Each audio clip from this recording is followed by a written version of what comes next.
Hello friends, welcome to lecture 4.1. This is the first module in the unit on time frequency analysis, that is on the foundational concepts of time frequency analysis. This is where our formal study of time frequency analysis begins. In this particular lecture, we are going to talk about the concepts of duration and bandwidth in a formal manner. We have seen these concepts before, at least in a qualitative sense. We have some feel for them, but today we will learn their formal definitions. So, the objectives of this module is to learn the fundamental concepts of time frequency analysis, not all of them, but this is the first module in the journey. Specifically, we will look at the moments of energy densities, namely mean time and duration, and mean frequency and bandwidth. A lot of these definitions are easy to follow, again if you draw analogies with probability density functions, as I had mentioned in the previous modules as well. Now, one of the prime purposes of time frequency analysis is to know what frequency content is present in a signal, if not at a particular time instant, but over a small interval of time. So, until now we have seen, at least through a couple of examples in the previous module unit particularly, that the Fourier transform or particularly the spectral analysis is unable to give us that piece of information. So, let us recap this example in that context. So, this is an example that we have seen before in the context of the continuous time Fourier transforms, where we have a signal that has no activity in the beginning and the end, and in the middle or somewhere in the center we have a couple of cycles of a sine wave of a given frequency. Now, when we say duration, or when we are looking at moments of energy density in time, we are interested in knowing what is happening in the what is the center of activity of the signal and how far the activity is spread. So, that is a vital piece of information, because let us say I am looking at I am searching for faults in a signal, then I would like to know these two pieces of information at least: around what time the fault occurred or this particular feature of interest was present in the signal, and how long was this feature present. These are the two at least vital statistics, so to speak, of the signal that I am interested in. I am also interested in knowing what are the frequencies contained in the signal whenever it was active, and for that I turn to the energy spectral density, as we have learned earlier also. But what we have learned earlier also is that this bandwidth can be misleading. So, if you look at these two plots here, we know already that the signal wherever it is active has only a single frequency over this region here, but the energy spectral density is not reflective of this reality. If I just look at the energy spectral density without paying attention to the signal, then I am compelled to believe that there are many frequencies present in the signal whenever they were present. So, there are two problems here: one, that I do not know when these frequencies were present, and two, it is not just showing the frequency that is contained in the signal. Of course, the center frequency still coincides with the actual frequency content of the signal whenever it was active, but then I have this spread of frequencies which is now giving me some misleading information. So, I am compelled to believe that there are frequencies apart from these 2 cycles per second. So, these are the two problems of using the energy spectral density to determine the frequency content and particularly the location in time of that particular frequencies, of those particular frequencies that the energy spectral density is indicating. Of course, what I can do is I can keep the energy density in time and the spectral density by side by side and then examine these two plots, but common sense tells us that it is not going to be a useful exercise in practice, because in reality signals may have more than one frequency component, in which case, and also the frequencies can come and go. This is a very simple example, therefore, it is easy for me to determine what is happening by a visual inspection, but in practice it is going to be very difficult, and that is the main motivation for turning to time frequency analysis, which will tell me what frequencies were present over a given interval of time. All right. Now, we will look at one more motivating example which tells us the limitations of using spectral density or bandwidth. So, before I again go over this example, let me take you back to this example itself, so that I can introduce to you at least the concepts of amplitude modulation and frequency modulation. So, if you look at this energy density here in time, it is representative of what is happening in the signal in time. Wherever the energy density is 0, the signal has 0 activity, wherever it is non-zero, it has non-zero activity, or there is something happening in the signal.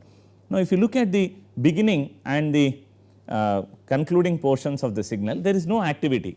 I can look upon these two portions in two different ways.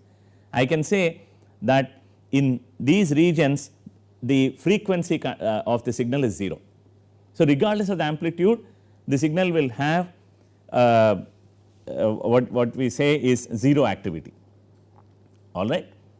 Now, of course, we can also say now that the signal had some frequency, we do not know what frequency it had, but then the amplitude of that signal over that period of time, whether it is here or towards the end, is 0.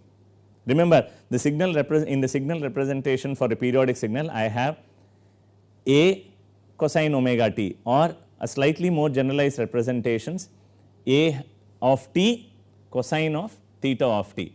So, I could have A of t being 0, or I could have the frequency going to 0 and A being non-zero. So, I could actually represent the signal either as amplitude, whenever I have change in frequency or change in frequency content, I can in principle represent the signal either as amplitude modulation or frequency modulation. The main point in discussing the limitation of spectral density is the bandwidth is unable to tell me, in fact, the spectral density is unable to tell me whether there was a frequency modulation or amplitude modulation, and time frequency analysis will help us discover that. So, this is an example in that direction. I have 4 signals, all of which have the same bandwidth. The expression for the signal is given on the right hand side at the top. All these 4 signals, as we will also see in the next module, will derive formally, I will give you the expression for the bandwidth for these signals, the value of this bandwidth. All these 4 signals have the same bandwidth. However, now you can see that their time domain profiles are completely different. This is an example that I have taken from Cohen's book. In fact, most of the discussion in this module and probably in this unit itself is going to closely follow the introductory chapters of Cohen's book.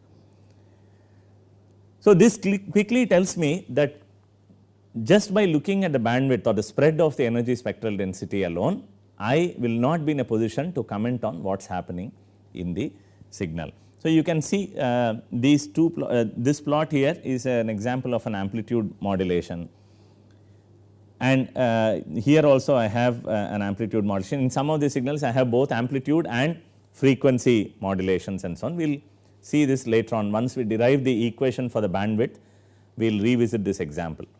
So, the message is spectral density, energy spectral density, or even for that matter power spectral density, will not give me the time varying nature of the frequency content of the signal.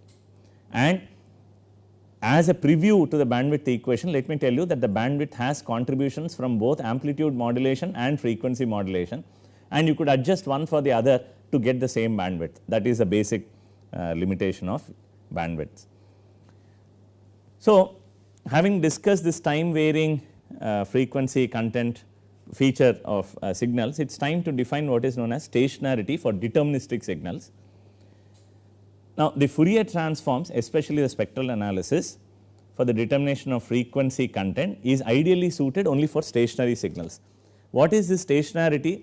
The stationarity is a property of the signal which requires that the spectral density remains invariant with time. That means the frequency content should not change with time. That is a very important and a very strict requirement for the suitability of Fourier transforms. In fact, if you think of it, most signals in reality may not even satisfy this stationarity requirement. So, let us look at this example from our introductory slides, where I have the signal with two frequencies in succession. In the first example, I have low followed by high, and the second one I have high followed by low. Given beneath are the spectral densities. You can see that the spectral densities look alike. So, it is unable to distinguish this switch of frequencies or the changing frequency content, and we say these two signals are non-stationary in a deterministic sense. You can you also encounter this definition of stationarity in the context of random signals, where again you can define, you can have a similar definition, and you can say that the random signal is stationary. In particular, we say second order stationary if its spectral density remains invariant with time. Okay. So, similar definitions therefore exist for both deterministic and stochastic signals. So, the main motivation for turning to time frequency analysis is to know how to analyze or to analyze the class of non-stationary signals. So, that is something to keep at the back of the mind. Okay. So, we had early on mentioned that the way I use the energy density plots or the spectral density plots and so on is I search for a particular feature in these density plots. In particular, I am interested in knowing when a particular feature existed in the signal, and the energy density is a reflection of what is happening in the signal. So, I want to know when a particular feature existed and how long this particular feature existed. Now, we formally introduce terms that will help us quantify what we are searching for, both in time and frequency. The first quantity of interest is the mean time, which is a measure of the center of activity of the signal. Now, again here, as I mentioned earlier, these definitions become easy to follow if you are able to recall the analogy of probability density functions for a random variable, where we talk about mean, variance of a random variable based on the probability density function. So, let me actually show you the similarity of this expression for mean time with the mean of a random variable.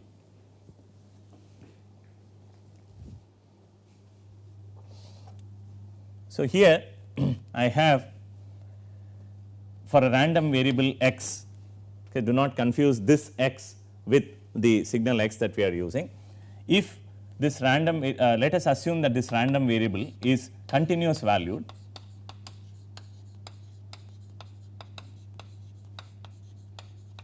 so that I can think of a PDF. Normally, by convention, PDFs are denoted by lowercase, and we use a lowercase x here. So, this is the PDF of this random variable, and when I want to know the expected outcome of the x or the center of the all possible outcomes of x, then I turn to this measure called mean or expected value or average value,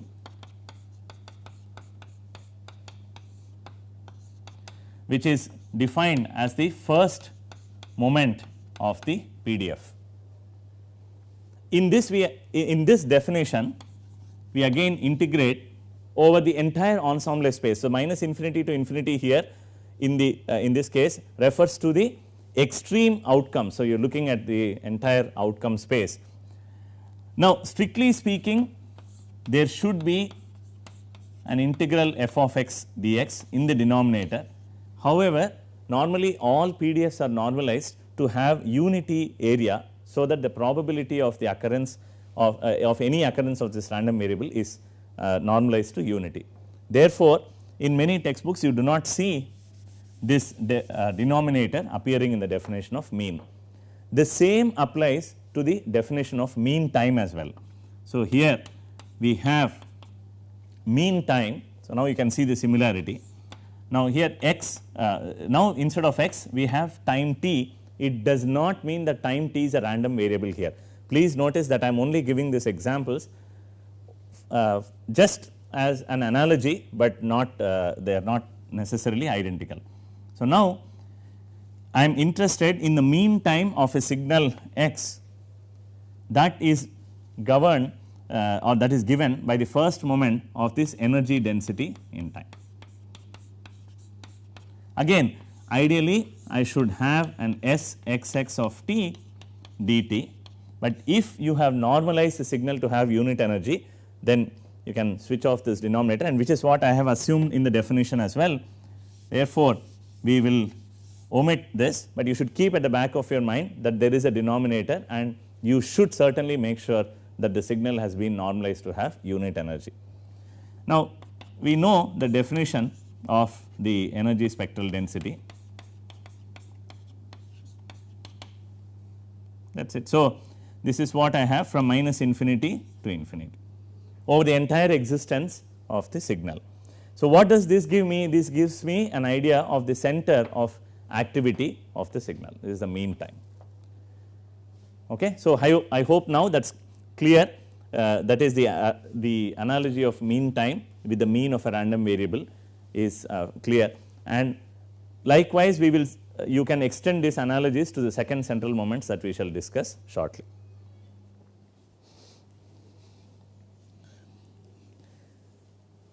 So, there is an example here at the bottom for a rectangular signal. This rectangular signal extends over this period t1 to t2. So, that is the duration over which the rectangular signal is active. Outside this interval it is 0, and I have here 1 over root t2 minus t1. You should verify that the signal given by this expression has a unit energy spectral density. It is fairly obvious. Therefore, I do not need to divide by this denominator in calculating the mean time, which is shown here.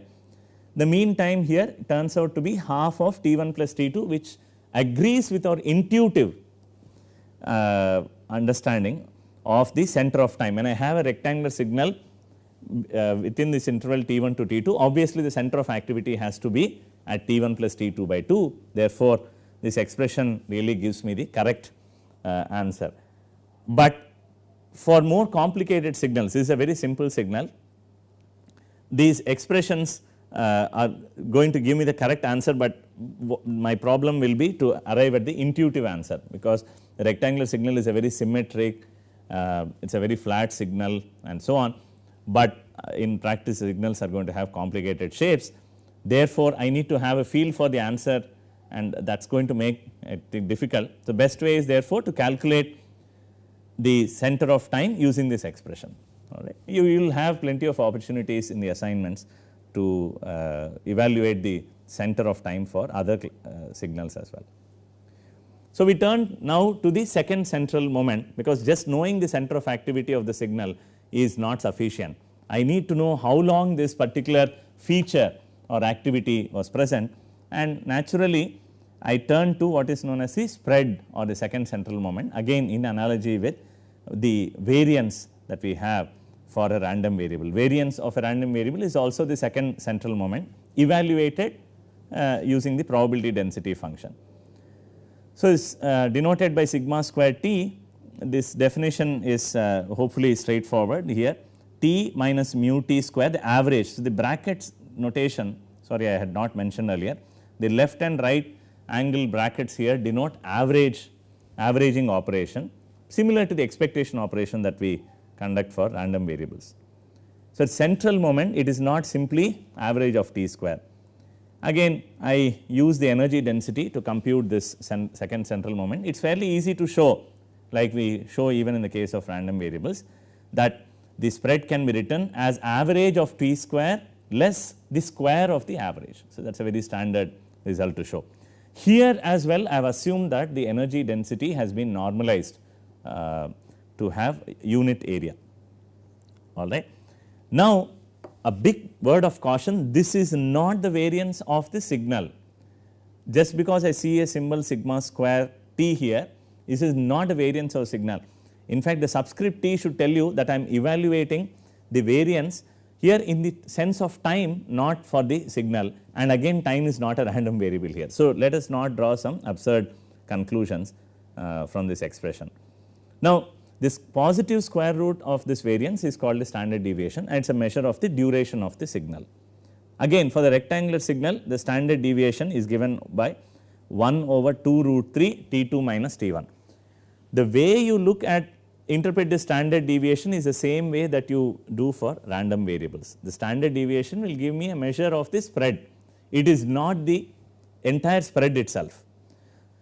So, for example, if I have a Gaussian distributed random variable, that means if my PDF looks like has a bell shape, then approximately 95% of the outcome space or is actually covered by 2 standard deviations, right, and 3 standard deviations will cover 99% and so on. The same applies here. If the energy density here is a bell shaped one, then one standard deviation will give me an idea of about 66% of the signal's overall actual duration in time and so on. One thing that we can definitely say is if sigma t is large, then the signal duration is also going to be large. However, the actual interpretation of sigma t with respect to duration depends on the shape of the energy density. Like in the case of random variables, if I have if it has a chi-square distribution, a random variable, then the sigma t does not necessarily straight away give me a complete idea of the duration, but it is still a representative of the overall existence of the signal or the duration of the signal. Okay. So, henceforth we will say here by duration we will always mean sigma square t. So, it does not, duration does not now refer to how long the signal existed, but exactly the sigma square t, and mean time being the one that we have defined earlier. Now, before we move on, here I would like to give an expression for the average of a function of time that can be useful in many situations. This is again the same expression that we encounter in the context of random variables, where I find expressions for expectations of functions of random variable. There you would have g of x, and instead of this time averaging, I would have averaging across the ensemble space, and I would have in the integral g of x times f of x dx. This is useful in certain calculations that we may find later on. Now, here is an exercise that I give from Cohen's book. Given the signal, I invite you to calculate first the constant A, so that the energy of the signal is total energy is normalized to unity, and then compute the average time and verify with the theoretical answer. By looking at this expression here, you should be able to say what is the center time, and also compute the standard deviation. Again, by looking at this expression, you should be able to say what is the spread of the signal in time. Okay, so with this we move on. This is a simple exercise, homework exercise for you. Now, we turn to the frequency domain and we ask what is the center frequency, which again we have used this term center frequency before when we talked about complex Morlet wavelets and when we were discussing the scaling property of Fourier transforms. So, here is a definition of the definition of the center frequency. It is the first moment of the spectral density, exactly along the lines of the mean time that we had defined, and once again we assume that the energy spectral density has been normalized to have unity area. The rest of the interpretations is straightforward. Again, omega is not a random variable here. We are just calculating average of omega with respect to x, and we are integrating in the same way as we do for the mean time, except that I replace x of t square, mod x of t square with mod x of omega square and so on. Now, this following trick that again I give from Cohen's book typically aids in the computation of this integral. That why this is a nice expression, because in order to evaluate the mean frequency, I do not need to evaluate x of omega first. If I am given the signal expression, I can actually straight away compute the mean frequency without having to go through the step of computing the Fourier transform. We shall use this later on in deriving the equation for the bandwidth. Of course, when I say equation of the bandwidth, it is a later module. Here I am giving you the definition of bandwidth. So, bandwidth again is the second central moment of the energy spectral density, and again along the same lines as we had defined duration. Earlier we had said duration is sigma t. Now we are going to say that the bandwidth is sigma omega or sigma square omega, whichever way you want to call it. Duration also you can refer to as sigma t. Normally that is how it is referred, but sigma square t is also a legitimate representative of the duration. So, sigma square omega once again is based is defined as the second central moment of the energy spectral density, which again you can show is the difference between the average of omega square less the square of the average, and bandwidth is the positive square root of the spread. But when we talk of bandwidth equation, we will give an equation for sigma square omega, because they are easier, that is an easier quantity to work with.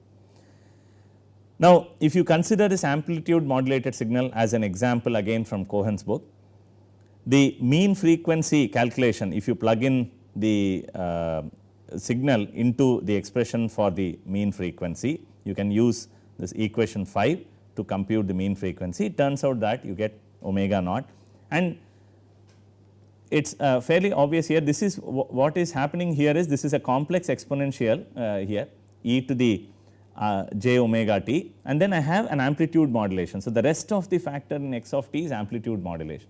So, the actual frequency present in the signal is omega naught only. This is what we had seen in the first example or the opening example of this module, where I had a complex sine wave for a certain duration, and then front and the end there was no activity. So, you can say there was an amplitude modulation. If you recall the energy spectral density that I had shown, the center frequency of this is still 2. So, it turns out all right. The only issue is with respect to the bandwidth. Ideally, I should have expected a nice spike there, but I will not, because I am going to have these components here contributing as well. The one of the ways of looking at it is, of course, as we have explained earlier, the bandwidth has contributions from both amplitude modulation and frequency modulation. The other way of looking at it is Fourier transform imagines a signal to be made up of several weighted sinusoids at any point in time. Now, what happens is when the signal has 0 activity, that is where it has an issue. It imagines the 0 activity signal to be as if there are sinusoids cancelling out each other. So, it represents the 0 part of the signal as an addition and cancellation, a subtraction of sinusoids, which is not necessarily true. As a simple example, if I am standing outside a room and I do not hear any sound from the room, I can think of 2 possibilities at least, that there is no one in the room or nothing in the room makes any noise, or there are at least 2 people in the room or 2 sound sources in the room which are actually cancelling out each other. Now, what is the actual reality? You have to go into the room and check. What happens is Fourier transform always imagines this 0 activity or this no sound region to be made up of several sound sources cancelling each other. That is why it tries to bring in other frequencies to explain the 0 activity signal. That is the main limitation of Fourier transform. So, let us return to the example. Here I have the mean frequency calculation already discussed. Now, the bandwidth equation gives me alpha by 2. Now, you see the alpha belongs to the amplitude modulation factor. You can now see that the bandwidth has contributions from alpha by 2. So, the moment I have amplitude modulation, I will see a spread. Ideally, I was not supposed to see the spread, but that is not incorporated into the Fourier transform. Both amplitude modulation, and if there was a frequency modulation to the signal, that would have also appeared in this expression for the bandwidth, which is what we are going to see in the bandwidth equation. Okay. So, let us conclude this module with a couple of examples in MATLAB, and which will give us the motivation also for looking at analytic signals later on. So, this is an example illustrated in MATLAB using the time frequency toolbox. I have given the reference to this at the end of the lecture. I have generated amplitude modulated signal here. As you can see here, FM lin will give me a simple sinusoid, and I am modulating that with an amplitude model. Sorry, FM lin will give me a linear frequency modulation, linear chirp, and that is being modulated by this Gaussian amplitude modulation.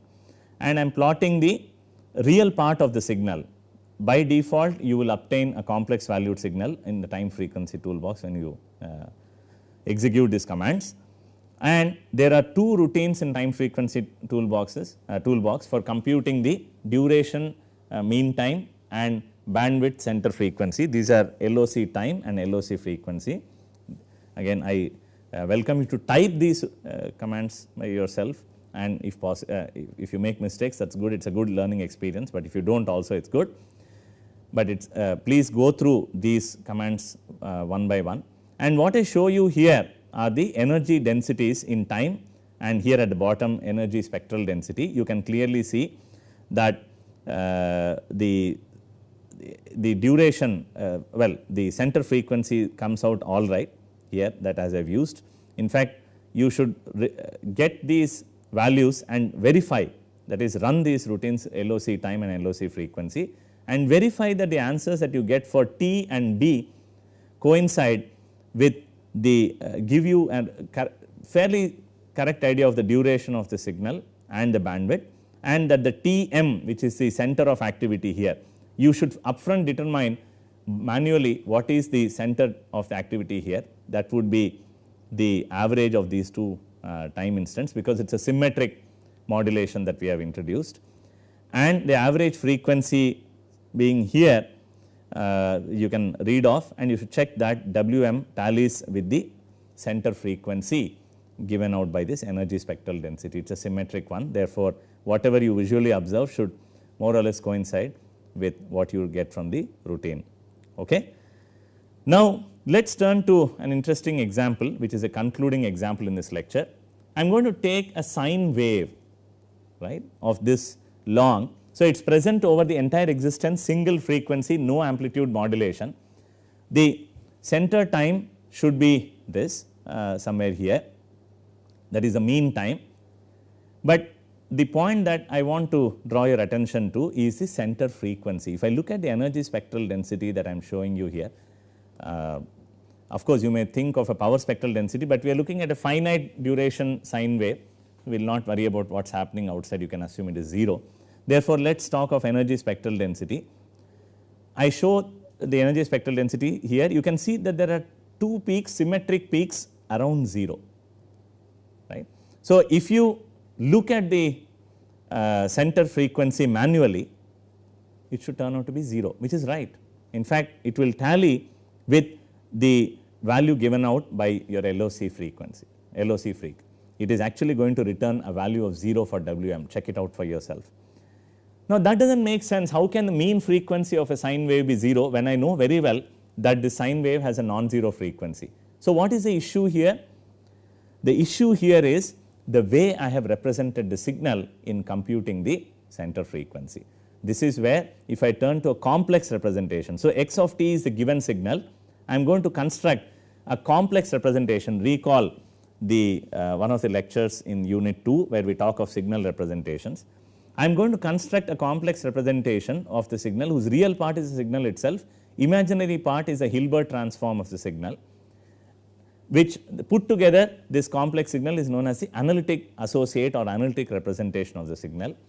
When I work with z of t instead of x of t, then I have this energy spectral density for z of t, and it correctly gives me the center frequency, not only manually, that is by visual inspection, but also when I use the LOC frequency, you can check that WMC, which is the center frequency for the z of t, exactly coincides with the frequency that I had used in x of t. So, this motivates us to look at complex representations, which we call as, in particular, this complex representation which is known as the analytic associate of the signal x of t. So, that brings us to the close of this lecture. and in the next lecture, which is 4.2, we will derive the bandwidth equation and also study the concept of instantaneous frequency. So, these are some of the references for your perusal. You should go through this.